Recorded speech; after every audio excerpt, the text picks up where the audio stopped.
지금까지는 소비자 구매 행동의 유형에 대해서 알아봤으니 이제는 고관여와 저관여의 상황에서 어떻게 구체적으로 마케팅을 펼치고 있는지 알아보도록 하겠습니다. 고관여 소비 행동이 벌어지는 상황을 생각해 봅시다. 태어난 지 얼마 안 되는 신생아를 가진 엄마가 유아용품을 구매할 때는 결정을 하기까지 오랜 시간이 걸립니다. 상세 페이지에 머무는 시간도 길고 다른 엄마들이 쓴 후기를 꼼꼼히 읽어봅니다. 주변 지인들의 얘기도 많이 들어보고 인플루언서의 의견도 많이 참고를 하게 됩니다. 이제 마케터의 차례입니다. 모바일 쇼핑이나 온라인 쇼핑이 대세가 된 지금은 홈페이지는 브랜드의 아이덴티티를 고스란히 보여주는 곳이기 때문에 많은 신경을 써야 합니다. 홈페이지의 전체적인 룩앤필을 보면서 엄마들은 제품이 어느 정도 믿을 만한지를 가늠하게 됩니다. 홈페이지뿐 아니라 유아제품을 선택하는 엄마들에게 충분한 정보를 주어야 하기에 경쟁사 대비 차별화된 장점들을 정확하게 전달하는 상세 페이지는 매우 중요합니다. 또한 자사 홈페이지와 각종 사이트, 그러니까 온라인 쇼핑몰 혹은 마음카페 등에 올라오는 후기 관리는 필수적입니다. 자사의 불리한 정보를 삭제하라는 얘기가 아닙니다. 엄마들의 컴플레인에 어떻게 대응하느냐를 소비자들은 지켜봅니다. 따라서 마케터들은 이러한 온라인 사이트의 관리를 정기적으로, 때로는 신속하게, 지속적으로 면밀하게 해나가야 합니다. 이번에는 저관여 소비 행동에 대해 알아보도록 합시다. 욕실에 화장지, 그리고 침대 곁에 티슈가 떨어져서 사야 합니다. 마트로 가서 평소에 쓰던 제품도 찾아보지만 프로모션하는 제품이나 새로 출시한 브랜드가 무엇이 있는지 살펴보게 됩니다. 온라인몰에 가서도 마찬가지입니다. 평소 사용하던 제품과 함께 눈에 띄는 제품이 있나 살펴보고 혹은 오늘의 추천 브랜드를 보기도 합니다. 그때그때 상황에 따라 브랜드의 구매가 달라진다는 얘기입니다. 따라서 마케터들은 이렇게 가격에 민감하고 상황에 따라 변심하는 소비자들의 마음을 사로잡기 위해 여러 가지 방법을 사용합니다. 가장 많이 사용하는 방법이 외우기 쉬운 슬로건이나 중독성이 강한 멜로디와 가사로 브랜드를 각인시킵니다. 슈트가 야야야라는 문구가 귓가에서 맴돌고 있는 것 같지는 않으시나요? 이 광고들에 사용되었던 마케팅은 시즐 마케팅이란 것인데, 시즐이란 음식을 기름에 굽거나 튀길 때 나는 지글지글 소리를 뜻하는 말로 소리나 반복적인 움직임 등을 활용해서 소비자의 호기심을 자극하고자 하는 것입니다. 하지만 다들 아시죠? 반복 노출이 브랜드 친밀도를 높이는 건 사실이지만 지나치면 오히려 부정적인 브랜드 태도가 형성된다는 걸요. 또한 저관여 구매 행동은 많은 생각을 하지 않기에 시각적인 요소도 중요합니다. 매장에서 어느 위치에 진열되었는지, 패키지는 눈에 띄는지, 혹은 소비자 타겟에 마음에 드는지 매우 중요한 요소로 작용합니다. 아, 괜찮아 보이는구나 했을 때 소비자의 손에 제품이 어느새 들려있을 확률이 높아지니까요.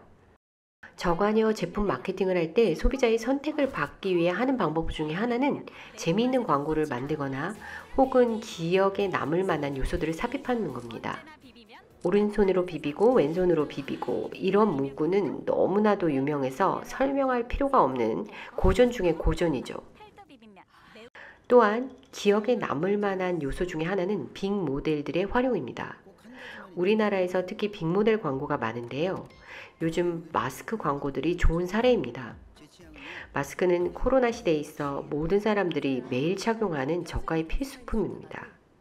제품의 속성이나 특장점에서 큰 차이가 나지 않을 때 소비자들의 머릿속에 떠오르기 위해서는 소비자들에게 익숙한 빅 모델이 필요한 겁니다. 자, 저관여 구매 행동을 마케터 입장에서 정리해 봅시다. 반복적인 노출은 필수입니다. 그리고 머릿속에 브랜드가 인식이 되고 제일 먼저 떠오르기 위해서 간단하고 쉽게 각인되는 슬로건이나 CM송 등을 통한 후렴구, 재미있는 영상 등을 통해 지속적으로, 그러나 피로도는 높지 않게 꾸준히 노출해야 합니다. 그리고 마트나 혹은 온라인몰에 갔을 때 그 제품이 자연스럽게 떠오르도록 노력해야 합니다. 결국에는 습관적으로 구매를 유도하는 것이 가장 좋은 방법입니다. 또 다른 저관여 마케팅 활동 중 저관여 구매 행동의 특성을 가장 잘 활용하고 요즘 화두가 되는 마케팅 활동 중에 하나는 구독 서비스입니다. 물론 구독 서비스는 저관여부터 고관여 구매 행동을 모두 포함하기는 합니다. 하지만 많은 고민을 하지 않고 구매 행동을 일으키는 저관여 제품이나 저관여 상황에서 구독 서비스는 제품을 소비자의 손에 쥐어주는 행동이기에 매우 적절한 마케팅 활동이라고 봅니다. 세계적인 면도기 브랜드 질레트와 쉬크의 미국 내 시장 점유율을 빼앗은 면도날 정기 배송 브랜드 달러 쉐이브 클럽이 대표적인 구독 서비스입니다. 달러 쉐이브 클럽은 남성들이 주기적으로 면도기날을 교체한다는 점에 착안하여 매달 정기 구독료를 내면 면도날을 월마다 집으로 배송해주는 서비스입니다. 한국의 달러 쉐이브 클럽이라고 할 수 있는 Y진리의 면도날 구독 서비스, 깨끗한 나라의 화장지, 키친타월, 비데, 물티슈 등을 구독할 수 있는 서비스, 꾸까라는 꽃 정기 구독 서비스, 롯데제과의 생빵의 빵 구독 서비스 등 저관여 제품들의 구독 서비스는 날이 갈수록 증가를 하고 있습니다. 전략적인 접근 면에서는 저관여 제품을 고관여 제품군으로 변환하는 방법도 있습니다. 우선 저관여 제품을 중요한 이슈와 접목시키는 것입니다. 소비자의 삶 속에서 가장 중요한 이슈 중에 하나는 건강입니다. 실리콘이나 계면 활성제를 쓰지 않은 샴푸, 유해 성분을 사용하지 않은 클린 화장품, 카페인이 들어있지 않은 커피, 슈가 프리 제품 등 수많은 제품들이 있습니다. 이들은 기존의 제품군에서 당연하게 사용되었던 성분이나 요소들을 제거하고 교체함으로써 자신들의 우위점들을 내세우고 있습니다. 나아가 사회적인 이슈, 특히 친환경과 관련되어 기존의 제품들은 진화되고 혹은 새로운 카테고리를 창출하게 됩니다. 오늘은 관여도와 관련한 구매 행동의 개념들, 그리고 실질적인 저관여와 고관여의 마케팅 활동들에 대해서 알아보았습니다. 기저에 깔린 의도와 방법들을 보며 소비자는 현명하게, 마케터는 영리하게 대처해 나가야 할 것입니다. 감사합니다.